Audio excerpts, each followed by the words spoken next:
Welcome to College Football Roundtable, your source for college football coverage, including major storylines, playoffs, can't miss game previews, and picks each week. Join your hosts, Dan, Rob, and Jordan at the Roundtable for a show unlike anything else. As for Football Presents, the College Football Roundtable. Only in college football will you see a Duck beat a Bruin by 15 points. TCU and Wake Forest keep moving along in their season with wins. Bama beats Ole Miss in a pretty game. Going into week 9, the CIC looks like it'll be a toss-up, but we'll talk about that later in the show. And I'm going to say it, the targeting rule needs to change. What's up, Trash Talkers? Welcome back to the College Football Roundtable. I split my Saturday between the UFC, college football, and a Halloween party with the kids, so I'm assuming that was Trigger Joe. All in all, I'm feeling good after going 3-1 again and had a great weekend for the Roundtable. And this is your host, Rob. We've got Dano Ikebesa in Coastal Carolina. I keep saying Coastal Carolina. I got Coastal on the brain. Jeez. Anyway, 7-0 Trigger Joe. He's outside in the home of the Big House. How's it going today, guys? Good, man. Army got the big, much-needed win to sort of get their season back on kilter this week. And then as I was driving home from the Army game, I listened to LSU slowly throttle Ole Miss. Definitely did not see that one coming. I think maybe the Tigers are better than I thought they were, which makes me wonder if maybe the Vols are also better than I thought they were. Probably going to find out this week. We'll see. Yeah, that's that Ole Miss team. I'd never have any faith in them, man. Everybody talks about pulling a Clemson, and it feels like Ole Miss drops one a season that they absolutely should not. So I'm always counting on that. Not to throw off on Mississippi or Ole Miss, but they've done it to me several times in the past where it's like they look hot coming out 7-0. Like some of those Michigan teams under Brady Hoke. It's like, yeah, well, they haven't gone to Penn State yet. Yeah, they haven't gone to Iowa. You know, it's like it's kind of like that. And Ole Miss dropped a road game that they shouldn't have, even though LSU, I'm sure their fans want to forget about this season. But it was. I filled the weekend with a little bit of football, a little bit of UFC, a little bit of Halloween because Michigan wasn't playing. But man, they're playing this Saturday night, and I cannot wait for that one. Yeah, I think it was pretty legit, man. Being able to enjoy a bye week is always nice, particularly when there's other games that you want to watch or something else going on. And that UFC was a legit one. So if you did not watch it, I encourage you either to wait 90 days until it comes on free on ESPN Plus, or go ahead and find somebody that may have recorded it, because it was actually a pretty good fight. There was some dudes fighting for their life out there. Some serious competition, man. That was, every match, the last 4 were unbelievable. So, yeah. Yeah, and I think that's just so goes. I think everybody who likes competition likes sports. All right. Well, we will roll into this week's top 10, we'll hit the top 10. And I think, do we even really need to go into it? I mean, it's a rotating door at the top, but we'll let you go for it anyway, Dan. Well, you got the same top teams, and this is going to be this way until some of these teams play each other. You got Georgia's number 1. They were idle. Yeah, I guess you can't lose if you don't play. Ohio State, beat Iowa 54-10. Good God. Tennessee beat UT Martin 64-10. What are you going to do? Michigan 7-0. They were idle. Looks like I guess they're going to beat Michigan State this week. I'll let Joe talk about that. Clemson, no change. Number 5. Bama beat Mississippi State with an injured Bryce Young. Got Texas Christian beating a surging K-State team at number 7. Number 8, Oregon moved up after beating the previously number 9 UCLA Bruins. Oklahoma State beat Texas. They are quietly looking like a pretty good team with 1 loss. Finally, you got Southern California and Wake Forest both tied at 10 at 6-1. And I don't know who cares about this, but I would personally pick Wake to win that particular matchup by 2 scores. Yeah, for sure.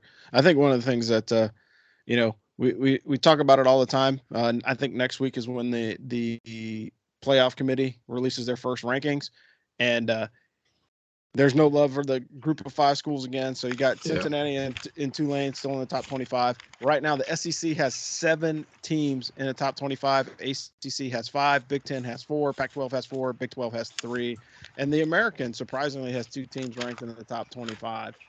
What's But- Who are they? Who are the 2 teams in the American? Tulane and Cincinnati. And That's right, they're, that's right. you know, and they're in the they're in the bottom of the barrel. So they're really not having any impact as far as college football criticism is concerned. I think everybody knows that Cincinnati is a good team.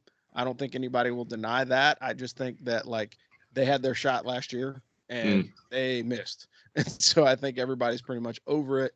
But the 12-team playoff kind of will satisfy, that itch once they get it implemented in a couple years.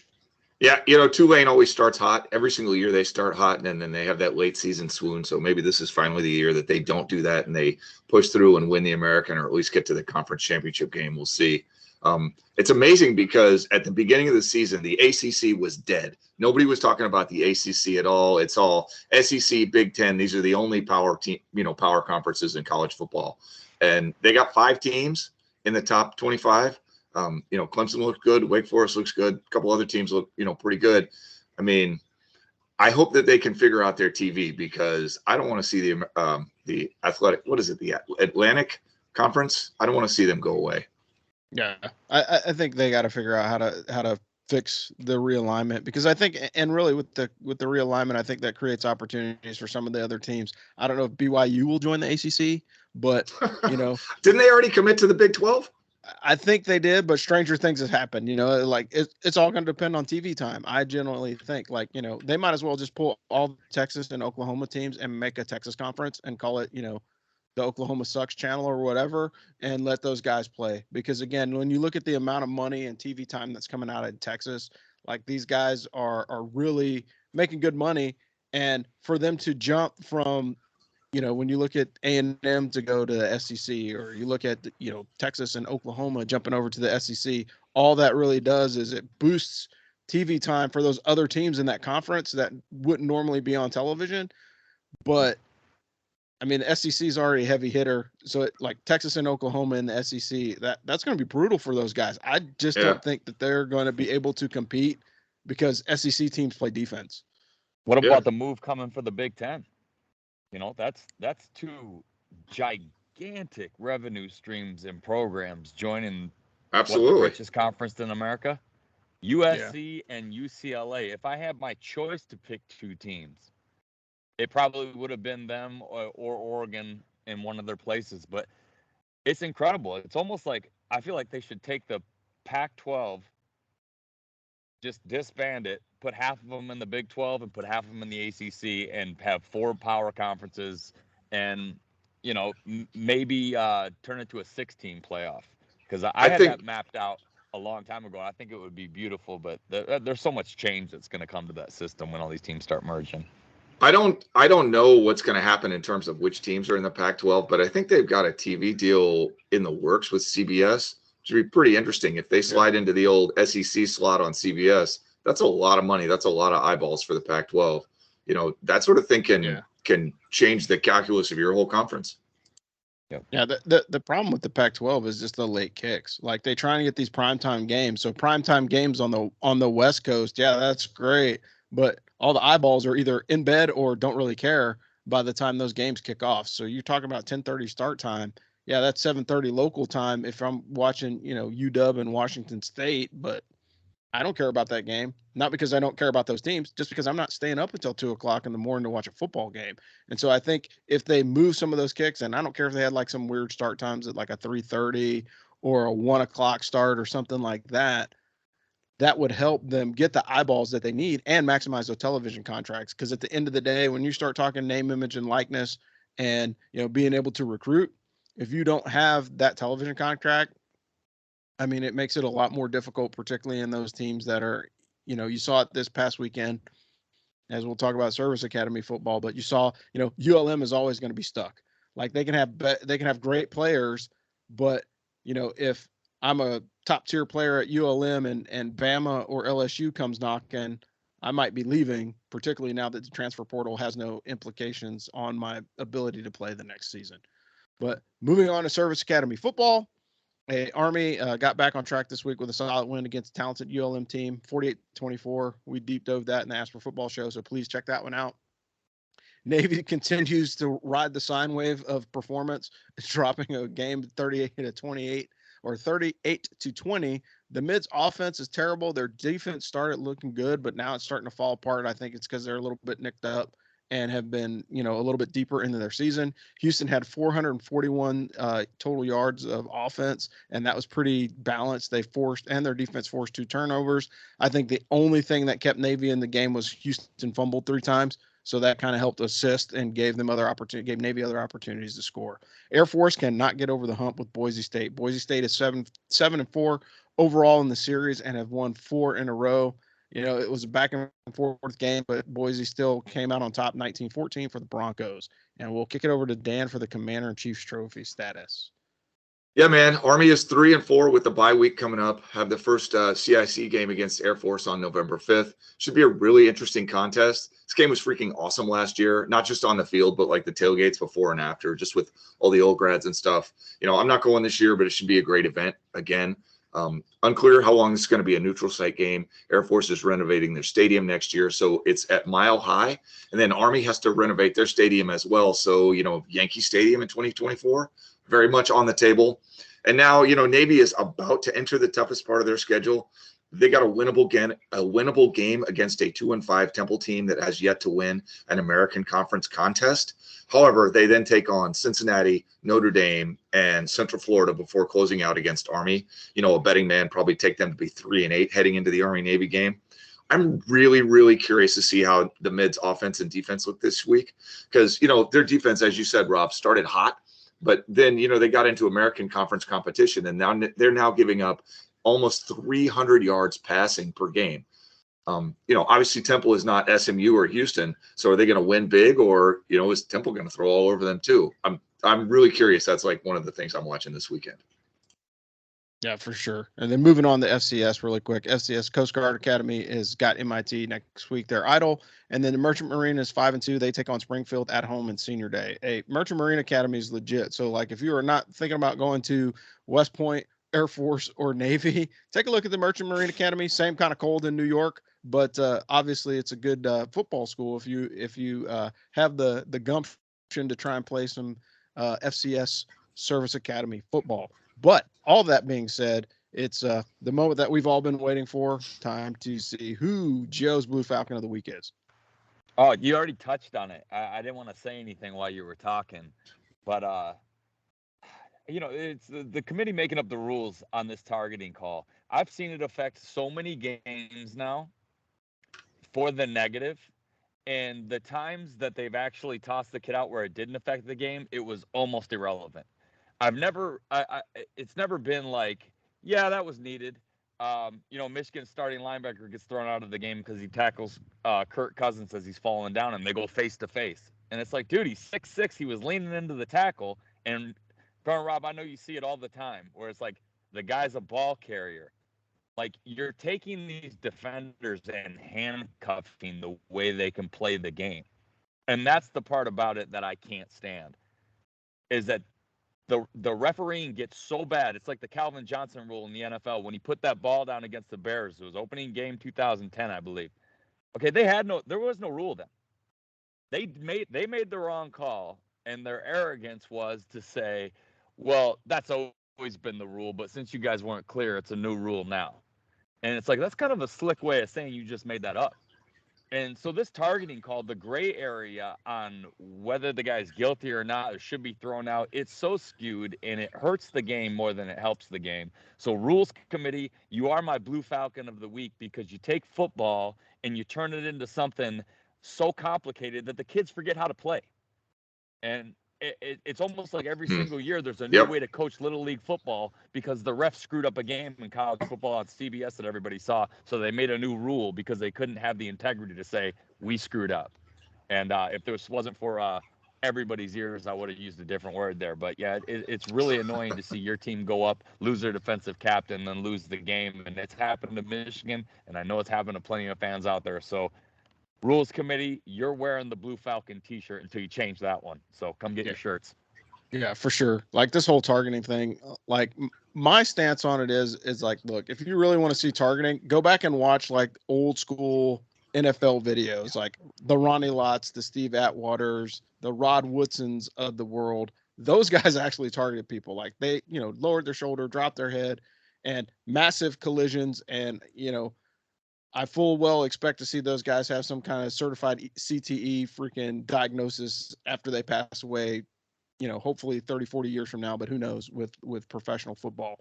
But I understand the player safety aspect of it, right? We want to protect the players. We don't want guys to get hurt. Everybody gets that.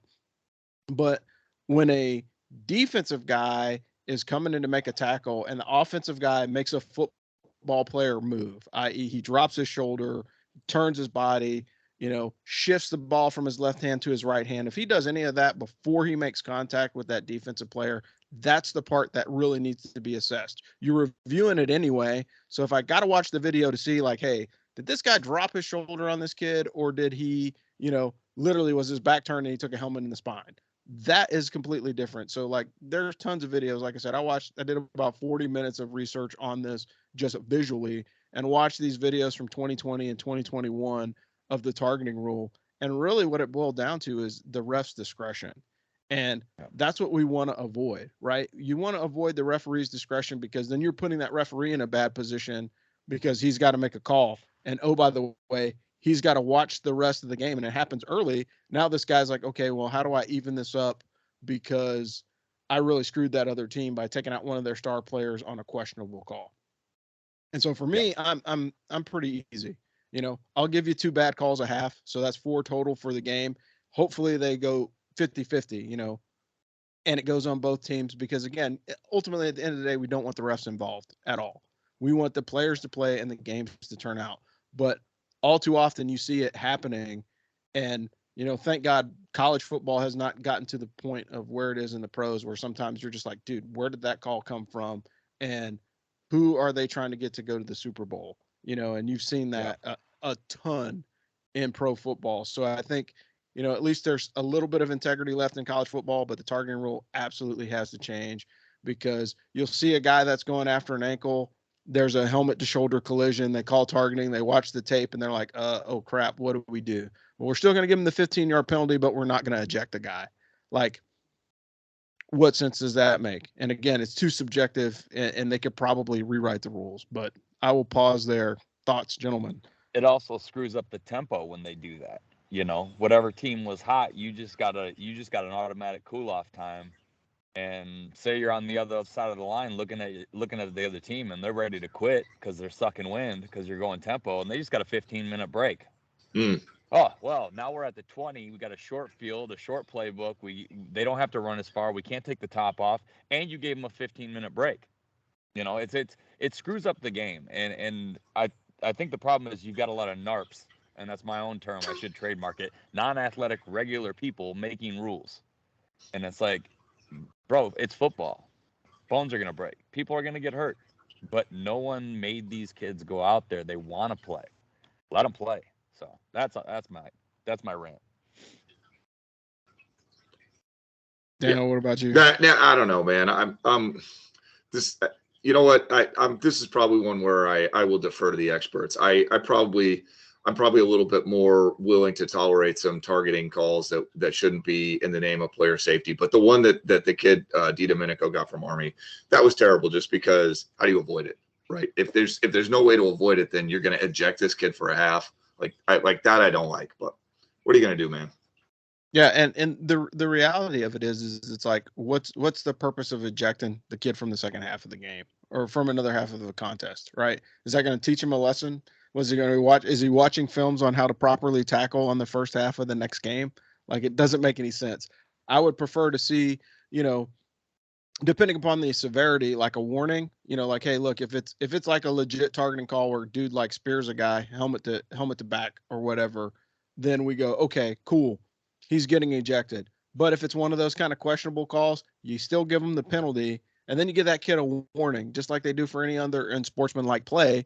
And like, hey, if it happens again, he's gone. I think that's a little bit more reasonable than taking a kid out for a half of football for, a mistake that any player could make at any time during the game. It's not like it's hard to see when a person launches themselves and leads with the crown of the helmet. Like that is pretty obvious.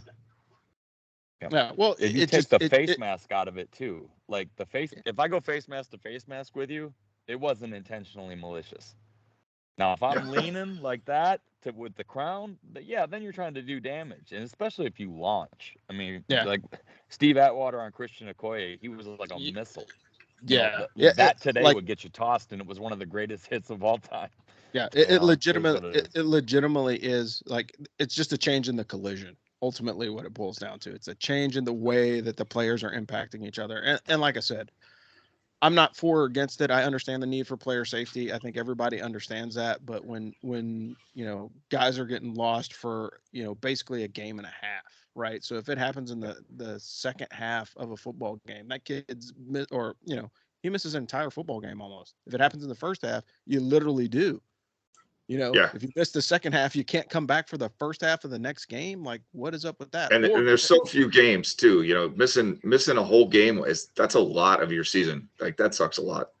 Yeah, it's not like and NFL players complain that the season is too long. So there's got to be a balance somewhere. And we'll put a pin in this one, but I think the targeting rule hasn't changed. Joe, I absolutely 100% agree with your Blue Falcon of the Week. We should make the T-shirt and send it to the NCAA Rule Committee, because they deserve it, rightfully so. Talking about games of the week. Hey, no Wednesday games this week, which, okay, I guess.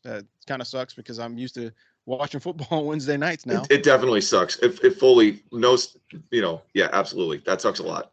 Yeah, so no Wednesday game is kind of crappy. But you do have a ranked matchup on Thursdays. You got Utah and Washington State playing late on FS1. So if you want to stay up until 2 o'clock in the morning and you don't have to work on Friday, go for it. Friday, the 28th of October, you got East Carolina and BYU. That should be a decent game. It kicks at 8, and you got La Tech and FIU, and that's probably going to be a decent one to watch on CBS Sports Network. High noon kicks on Saturday. So you've got Ohio State and Penn State. I think that's going to be a track meet, man. Like, I don't know if you've been watching Marvin Harrison Jr. That kid is like legitimately probably the best wide receiver in college football right now. Like, the catches that he's making, like, he's got his dad's hand skill for sure, and he's like a foot. I want to say he's like 6 inches taller and about 40 pounds heavier than his dad was. Dude's a beast, like straight up monster. Yeah.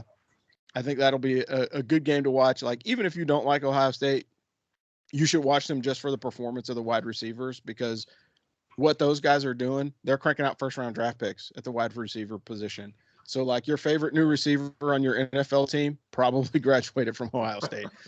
But moving down the line, you got Notre Dame at Syracuse. I don't know if this one's going to matter. I think earlier in the season it would have. But Syracuse, still pretty hot team. They lost one, and they're playing against the beat-up, poorly coached Notre Dame team. And surprisingly, it's on ABC for once, and not the old NBC network of channels. But Syracuse and Notre Dame should be an interesting contest, just for the fact to see if Notre Dame can keep it close, and that's about the extent of it. You got TCU and West Virginia. That's going to be a barn burner. I think both of those teams will score a ton of points. I don't even know what the over is, but I would take it on that one for sure. 79.5. It's 79.5. Vegas is making it real hard for people to pull that over trigger, aren't they? Oh, yeah, man. Well, that's a lot of points, bro. But TCU has hit the over like 3 or 4 weeks in a row. So I think they're trying to throw some ice water on that. But moving down, like, again, this is a game that would have mattered if these guys were any good. Arkansas and Bama at 12, and Miami and Virginia. Miami is doing terrible in the ACC. I don't know if you guys have been watching these guys. They are not performing. The U needs a restructuring, and they probably need to bring back like half of their team from like the 90s as assistant coaches or something to motivate those dudes. And with name, image, and likeness, they have the money to pay the players. So, hey, make everything that was illegal in Miami legal, and we'll call Bring it. Bring a playmaker back. Have Michael Irvin coach, and have him coach against Deion Sanders in the Which Coach Has More Swag Bowl. Yeah, there you go. That would be one to watch for sure. Early afternoon kicks. You got Old Dominion and Georgia State. I think that one will be a good game because Old Yeah. Dominion is playing pretty well, and Georgia State, although they're streaky, they have been putting on some really good performances in close games. And like again, if you're a betting man, that's a tough one to watch. Like if you want to take Georgia State to win outright, you're definitely rolling the dice. You'll probably be lighter in your pocket. But ODU is playing very, very well this season, and so I think that would be just a good contest football wise to watch.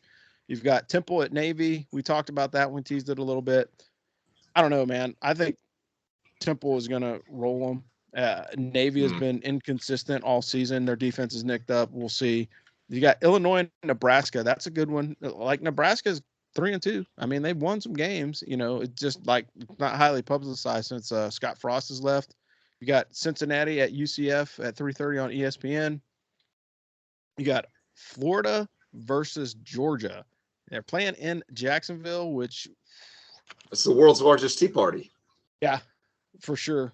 For sure. So anytime Georgia goes down, to Florida, if they're playing in the swamp, that's even crazier. But, I hear Jacksonville has a great TGI Fridays, and there should be a great football contest. I mean, anytime any SEC team with any type of swag goes into Florida, you got to put them on upset alert, at least until the first half. And, yeah, we'll see about that one. Here's another one that's I'm sure the over is outrageous on this one. Oklahoma State and Kansas State at 3:30 on Fox. Again, case. Yep. Lost Rob. Contenders just because he's back. doing so well. Yeah. We lost you, Rob. Yeah. Go for it. Yeah, he's rolling. All right, so I'm back. All right, sorry about that. So you got Oklahoma State and Kansas playing at 3:30 on Fox. That one's going to be a good game. And again, take the over on that one unless it's like another 85 points or something crazy like that.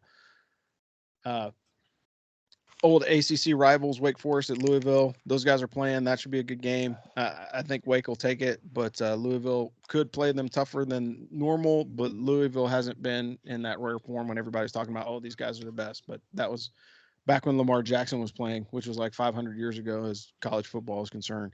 You got Oregon and California playing. We're starting to get into the season where Oregon's probably going to drop another one. And I say this all the time, like, as Joe mentioned, there's always those teams that like, hey, these guys are powerhouses, and then they're just going to lose it towards the end of the year. And Oregon is one of those guys, one of those teams every season. Like the Ducks look like world beaters, and then they'll trip up on Oregon State, or, they'll lose to JMU, which they're absolutely not supposed to, but they will.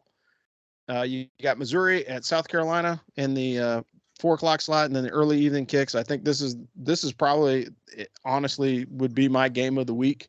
Is Kentucky at Tennessee. I think that is going to be a game. I think. Man, Vegas doesn't want you to make money in that one either. They got Kentucky as 12.5-point home dogs. I do not like that because Tennessee has the ability to win that game by 100. But if they come out and lay an egg, 12.5 points can be hard to match. So I don't like that game betting wise, but man, I'm gonna watch that one.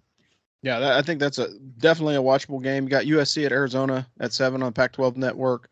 Ole Miss and Texas A&M, and then your primetime game, the only one that's kind of worth watching.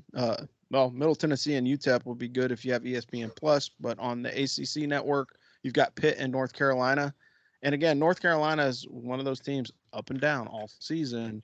They've had great potential, but they fall short a lot. Considering how the season started, it's crazy that Pitt is the unranked half of that matchup. Yeah, for sure. Yeah. Absolutely agree on that one. And of course, your red eye games, the only one that's worth staying up for, probably if you're a big fan, is Stanford and UCLA, because who knows how those things go. All right. You're missing one. Which one is that? Big rivalry game. Oh, yes. Sparty's coming to Ann Arbor to pay the tab for all the trash talk I've had to listen to for the last 364 days. And they've racked up quite a bill. It's going to be an absolute evisceration of that team.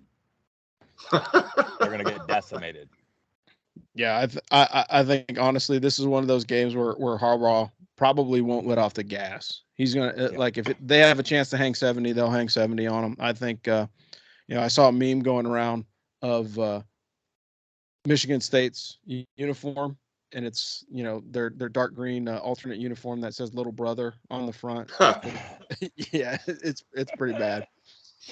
But yeah, I think that's going to happen. So, Dan, what's your game of the week this week? So I had took Army and Navy over both last week, and both hit. They both went way over, so I was happy about that. Also took Notre Dame minus 25 versus Nevada for the cruiserweight strap, and that just missed. Man, what are the Irish doing? How do you not beat the crap out of Nevada? Anyway, this week I am watching Kentucky at Tennessee, Wake Forest at Louisville, and then I've got two in the American: Cincinnati at UCF and Temple at Navy. We talked about that, but I just want to see how the mid-secondary does because they've been getting smoked. Joe, how about you? Yeah, I'm definitely going to be watching Michigan State. I'm going to be peeking at Kentucky, Tennessee.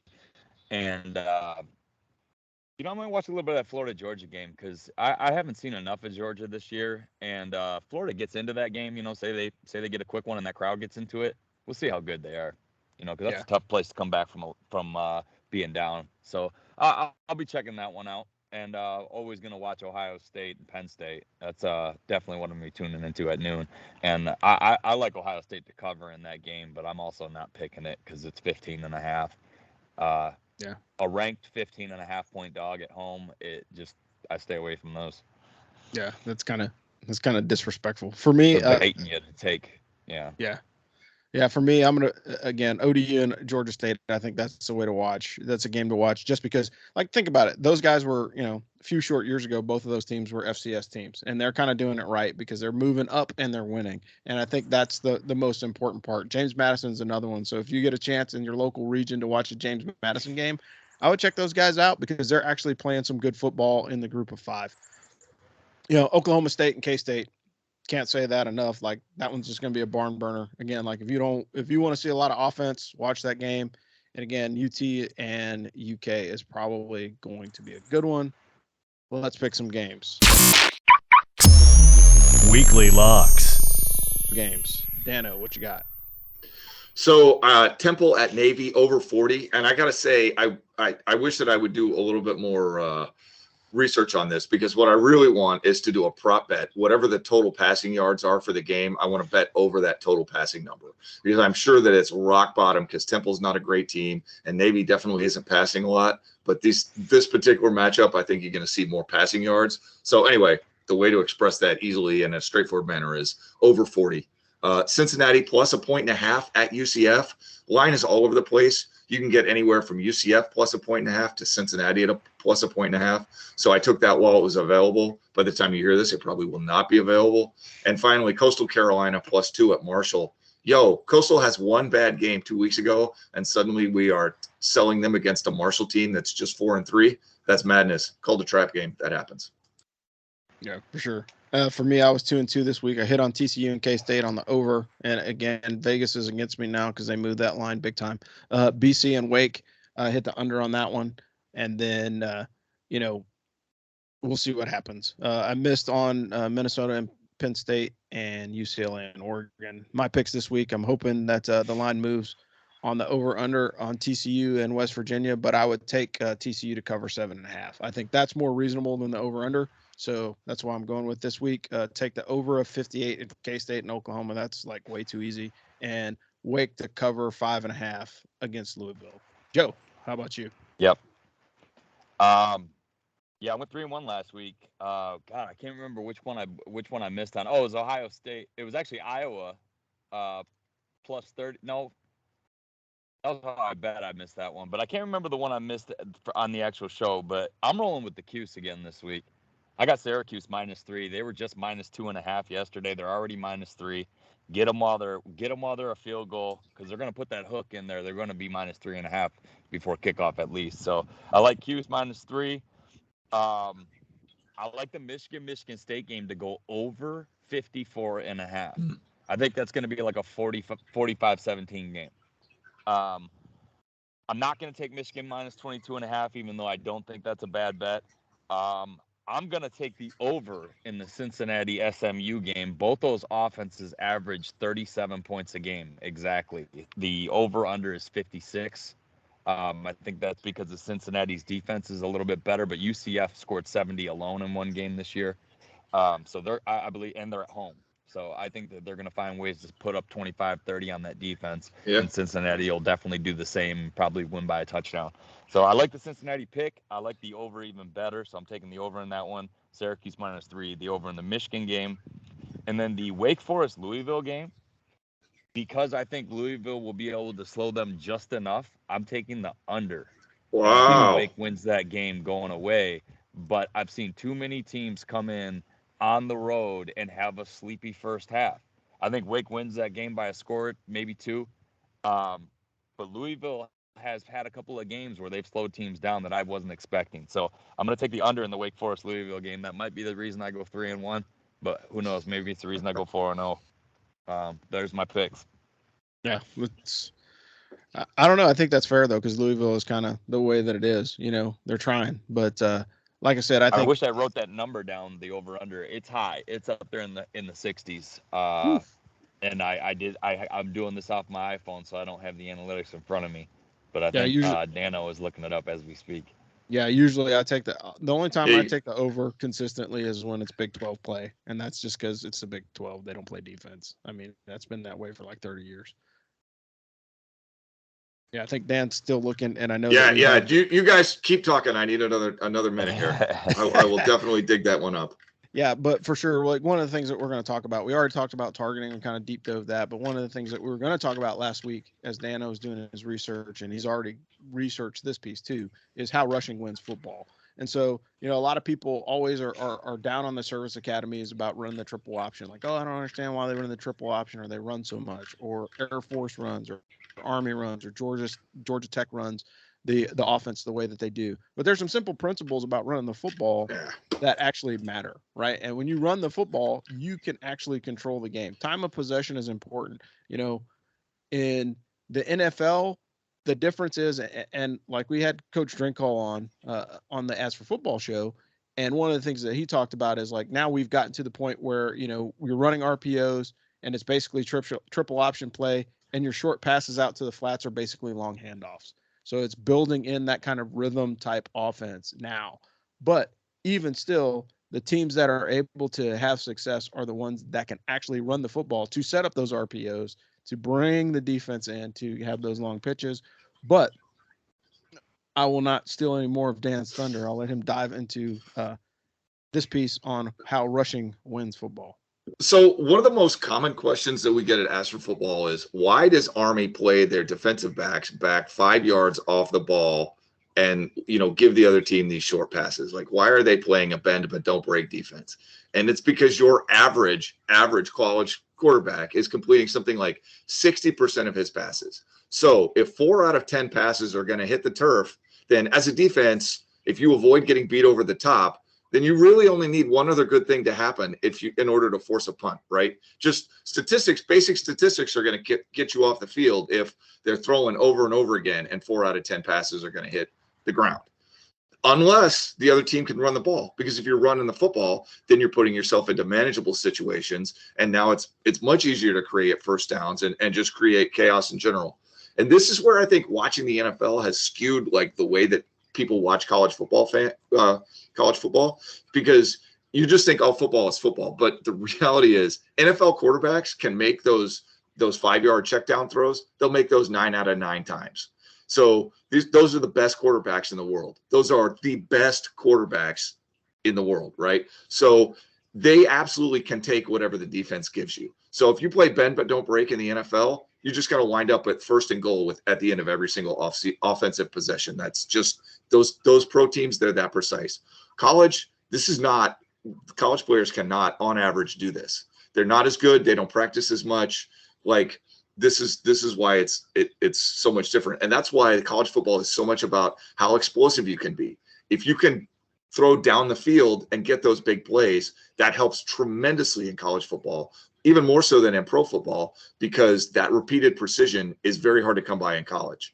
So that's why, at Army, they always say it's a precision strike Army offense. And you're like, precision? Dude, they're running the triple option. But it is precision because they're running every play precisely for 4 yards. So anyway, that's why running the football wins games, because you don't have to complete all of those damn passes that are very, very hard to complete.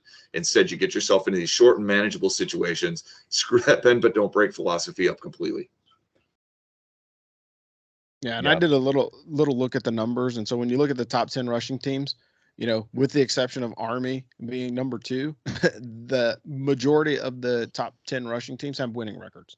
And so those guys are over the 500 mark. Whereas if you look at the top 10 passing teams, majority of them are close to 500 or just under. And that's because they can't control the ball. And so, when you look at the top 10 passing teams that are actually winning, you've got Georgia and Tennessee, but Tennessee is, number 5 and Georgia is number 10 respectively. So what does that mean? They're supplementing their offense with the run. And so Absolutely. it kind of takes it out of balance. And oh, by the way, if you haven't watched Hendon Hooker as a quarterback, that dude runs a lot. And so when you look at it from the perspective of being able to, and as Dan was saying, like if I have 6 out of 10 passes, I'm going to hit, but I can increase my accuracy through that check down. And if one of my check down is I tuck the ball in and run like Tennessee does or like Georgia does, then those passing numbers still look impressive. But the supplement to that is like, oh, these dudes are tucking and running. So they're more of 8 out of 10 plays that they're advancing the ball rather than 6 out of 10 plays. This is why I harp so much on quarterback accuracy, because if you think about it, a 5% change in accuracy is like 1 to 2 passes dropped or just off target per game. That's huge. Like 2 passes, those are almost certainly going to come at a critical point in some drive. So that's 1 to 2 drives that are extended.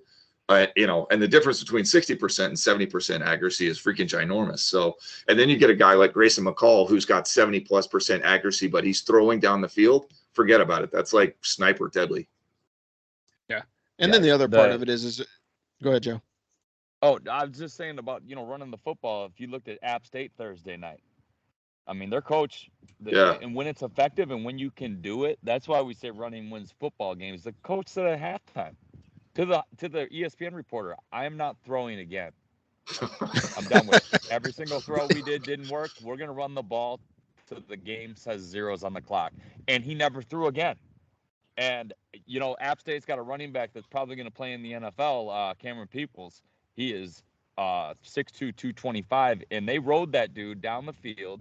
It absolutely demoralizes the defense. And when you've got a defense going, God, I wish they'd throw, you've already beat them. You've already beat them because Colonel Rob loves the front 7 play. When you've got a line that can run the ball, you can win with 7 minutes to go. If the game's within reach, you can run the clock out and score. And that's why Michigan's 97 team was so great that put all 5 of their linemen in the NFL.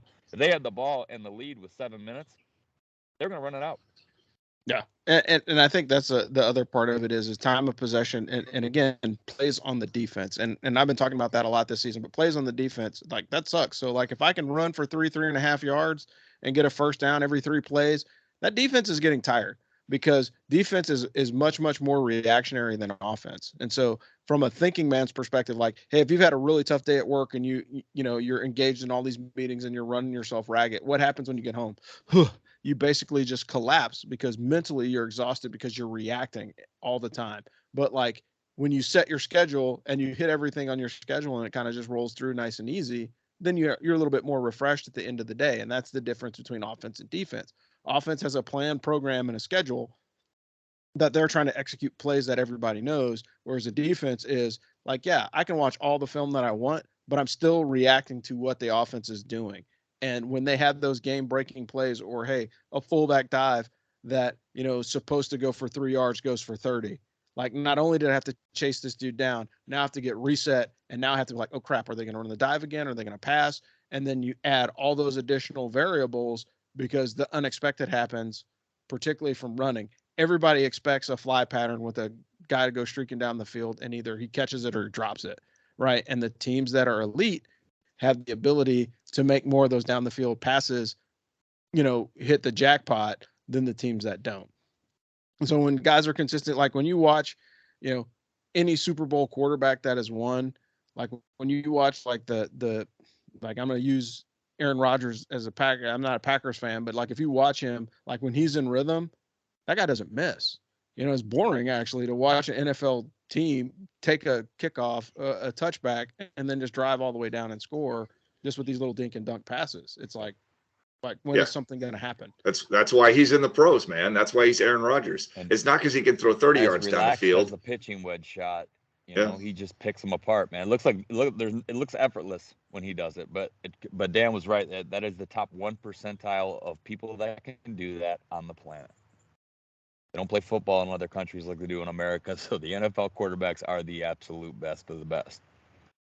Yeah, that is a fact. Well, hey guys, that was a great show this week, and we are coming up on like 48 minutes, which is a little bit longer than normal, but hey, we had a bye week this week, and we had some really good research and stuff we had to talk about. So, hey, in NCAA Rules Committee, do us a favor, get rid of targeting or modify it so we're not losing players for like a game and a half. We would be very appreciative of that. But the other part of it is like we want you to protect the players, but don't continue to irritate every legit football fan. And some of us that grew up watching Ronnie Lott, like, don't even see the necessity of calling that play. You know, like it like is what it is. Like, if you have not looked at it, if you're a young kid, YouTube freaking Ronnie Lott's Crunch Time and watch him destroy people in the defensive secondary, and you'll understand like, whoa, wow, the hits that guys are getting today by comparison to those older dudes it's a marked difference. And it's good because that means we actually are protecting the players better than we did back in the 60s, 70s, and 80s. But all that being said, another great roundtable show. We are looking forward to this weekend's contest. Hey, Joe, good for you. We will see Michigan State taking out the trash. We will see Navy get smacked around by Temple, and Army is going to be resting with their feet up, prepping to play the Air Force Academy. And hopefully that goes well down in Arlington. But for the team here at Ring Knocker Radio, we've got Joe.